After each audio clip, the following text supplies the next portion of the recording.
आज हम बात करते हैं कोऑर्डिनेट एंड ज्योमेट्री की। ठीक है, जो आपका चैप्टर नंबर 7 है क्लास 10th में।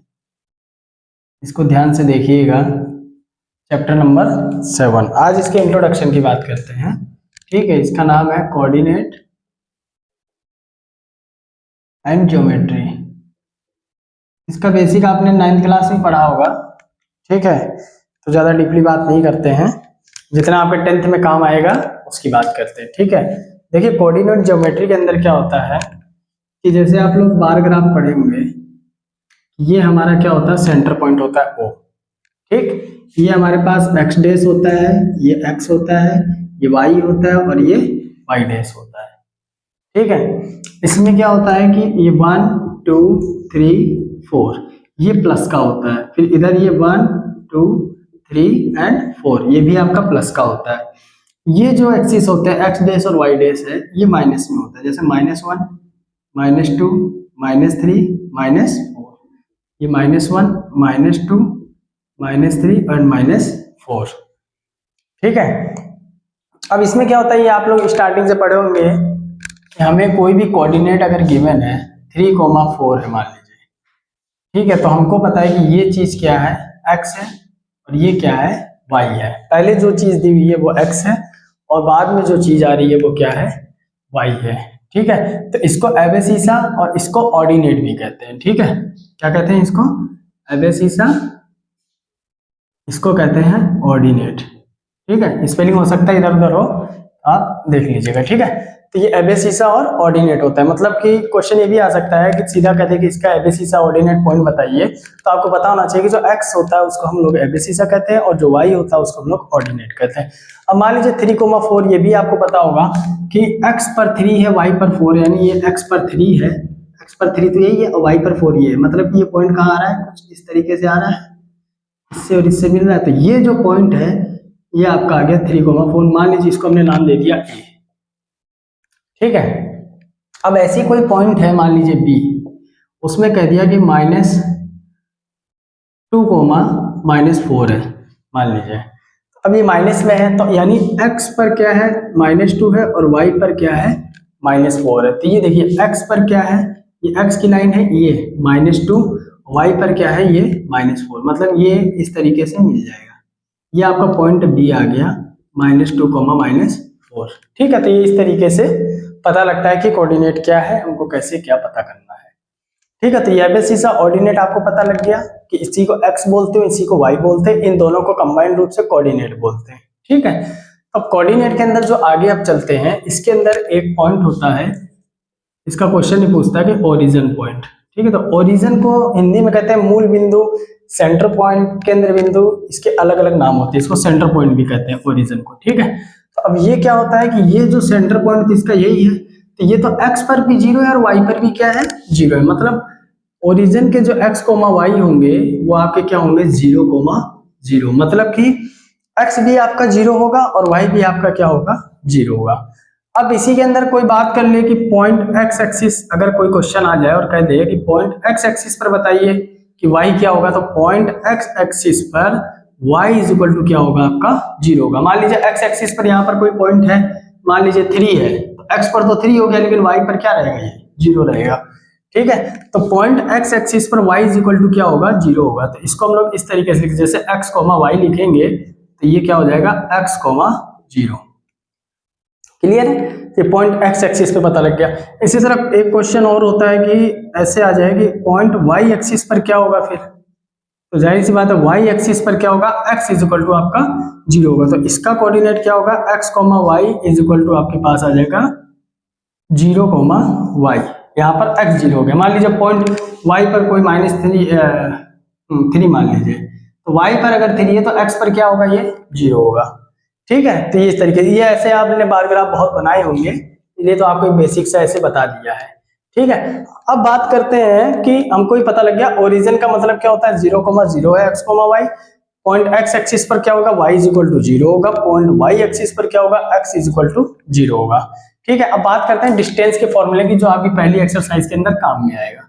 ठीक है, तो डिस्टेंस का जो फॉर्मूला होता है आपके पास कोऑर्डिनेट में, वो होता है फॉर्मूला √x2 - x1 का whole square plus y2 minus y1 का होल स्क्वायर। आप इसको दोबारा भी रीराइट कर सकते हैं x1 माइनस x2 का whole square, y1 minus y2 का होल स्क्वायर, वो भी गलत नहीं है। क्यों नहीं है? क्योंकि आप चाहे 2 माइनस 4 का स्क्वायर 2 माइनस 4 का स्क्वायर करिए, चाहे 4 माइनस 2 का स्क्वायर करिए, आंसर तो वही आना है। क्योंकि स्क्वायर में है तो स्क्वायर में जाहिर सी बात है कि जो भी चीज अंदर माइनस में रहेगी क्या में हो जाएगी, प्लस में हो जाएगी।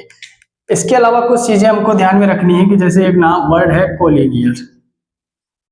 कोलिनियर का मतलब क्या होता है कि कोई भी 3 पॉइंट आपको गिवन है, मान लीजिए एक पॉइंट ए गिवन है, एक बी गिवन है और एक क्या गिवन है, सी गिवन है।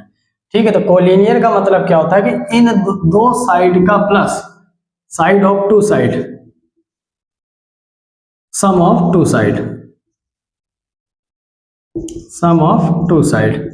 अगर दो साइड का जो प्लस है या सम है इक्वल टू वन साइड, यानी किसी एक साइड के इक्वल है, तब तो कोलिनियर है, अदरवाइज वो कोलिनियर नहीं है। जैसे अगर इसी पॉइंट की बात करें तो AC इज इक्वल टू क्या होना चाहिए, AB प्लस BC। क्यों? मान लीजिए ये आपका 4 है, ये आपका 3 है, तो टोटल आपका कितना होना चाहिए, 7 होना चाहिए ना।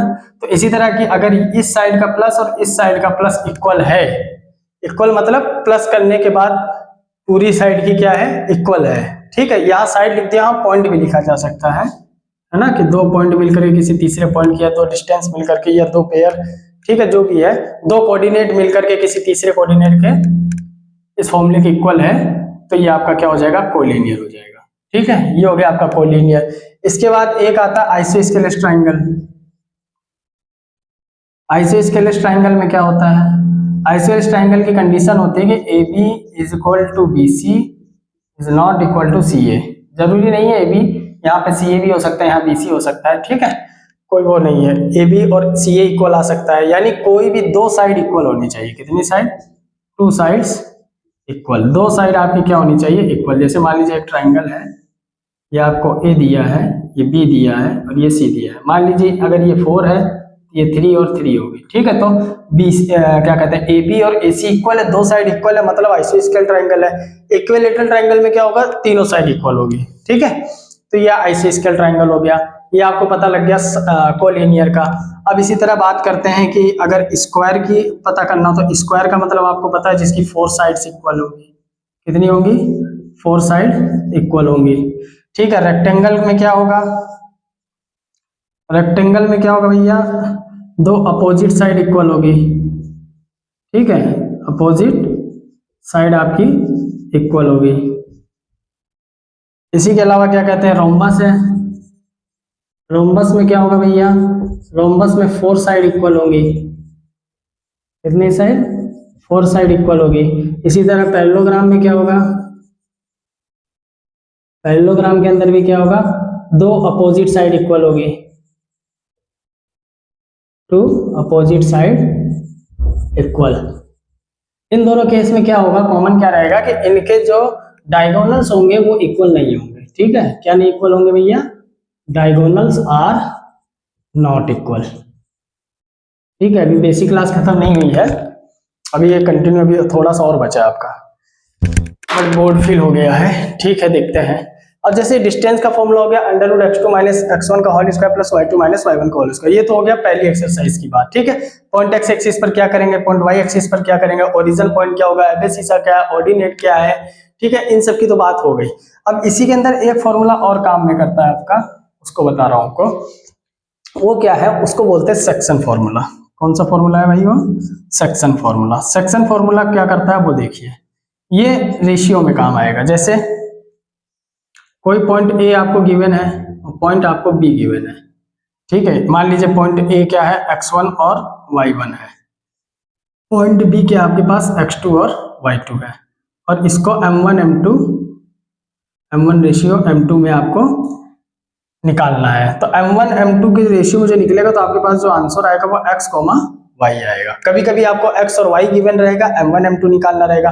तो जब m1 m2 हमको जब भी फाइंड द रेशियो क्वेश्चन आएगा, तो हमको हमेशा k रेशियो 1 लेके चलना है। ठीक है, अकॉर्डिंग टू बोर्ड।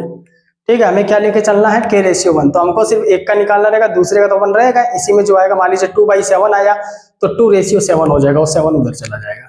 ठीक है, अब सेक्शन फॉर्मूला है क्या वो देख लीजिए। x इज इक्वल टू होता है m1 x2 plus m2x1 upon m1 plus m2। इससे तो x आ जाएगा ये वाला। अब y कैसे निकलेगा उसको देख लीजिए। तो y का फॉर्मूला क्या हो जाएगा, m1y2 plus m2y1 upon m1 plus m2। फॉर्मूले को याद करने का आसानी से तरीका है 12 21 अपॉन 12 यानी 12 21 अपॉन 12।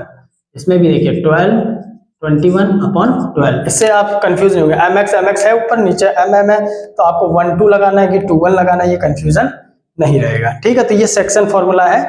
कैसे निकलता है, इसमें वैल्यू कैसे पुट करनी है, उन सब की बात हम क्वेश्चंस में करेंगे। ठीक है, अभी इसी बेसिक की बात कर रहे हैं। फिर भी आपको जैसे बता दे रहा हूँ, जैसे x2 माइनस x1 था, तो इस वाले को हम लोग क्या मानते हैं, x1 y1 मानते हैं। इस वाले को हम लोग क्या मानेंगे, x2 y2। अब मान लीजिए x2 माइनस x1 है, तो x2 की जगह -2 आ जाएगा, x1 की जगह 3 आ जाएगा। फिर y2 माइनस y1, तो y2 की जगह क्या आ जाएगा, -4 आ जाएगा, और y1 की जगह क्या आ जाएगा, 4 आ जाएगा। ठीक है, इसी तरीके से यहाँ पर मान लीजिए, यहाँ पर अगर मान लीजिए 1, 2 दे दिया, यहाँ -3, -4 दे दिया है, तो हम क्या करेंगे, m1 m2 की जगह मान लीजिए इसने दे दिया है 2:3, तो m1 2 हो गया, m2 3 हो गया, x1 y1 ये हो गया, और x2 y2 ये हो गया। वैल्यू पुट करेंगे, हमारे पास आंसर आ जाएगा। इसके अलावा जो एक फॉर्मूला और काम में आता है, उसको और देख लीजिए।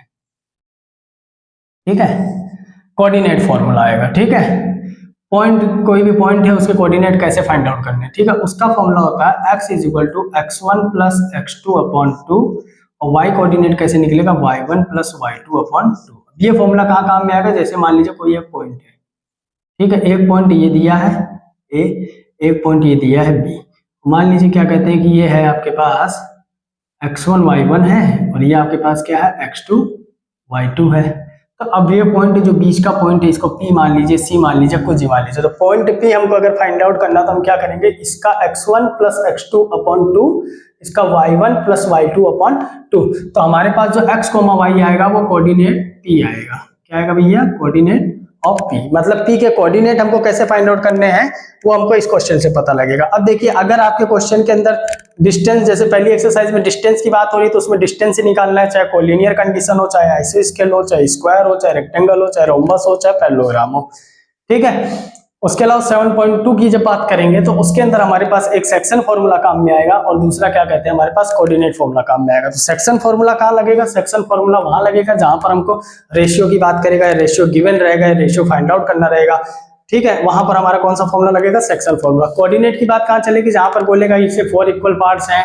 ठीक है, 2 पार्ट्स हैं, 2 गिवन है, एक फाइंड आउट करना है, एक गिवन है, दूसरा वाला फाइंड आउट करना है। इस टाइप के जो क्वेश्चन रहेंगे, उसके अंदर हमको ये वाला फॉर्मूला फाइंड आउट करना है। ठीक है, तो ये सारे फॉर्मूले लगाने। इसके अलावा जो फॉर्मूले काम में आते हैं, वो आपने पहले भी पढ़ रखे हैं। a माइनस बी का होल स्क्वायर है, a square minus B square का है, a प्लस बी का होल स्क्वायर है। ये सारी आइडेंटिटी वगैरह और लगेंगे। ठीक है, तो आप इसको नोट कर लीजिए, फिर हम बात करते हैं एक्सरसाइज के 7.1 की।